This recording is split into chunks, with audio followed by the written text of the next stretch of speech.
Здравствуйте, меня зовут Кагиров Богдан Андреевич.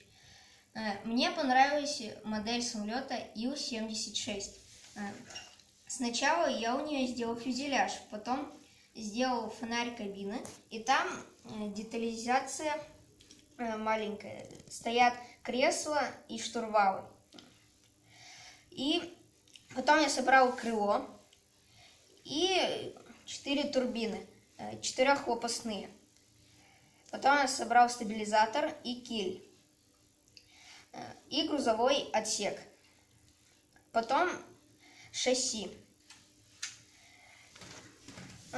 Не покрасил я его из-за мелких деталей внутри.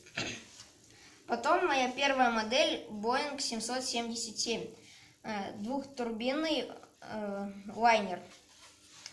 Сначала я собрал фюзеляж, потом сделал фонарь кабины и окна. Потом сделал задний стабилизатор и киль, и шасси. Мне очень нравятся российские самолеты, советую вам всем их собирать. До свидания.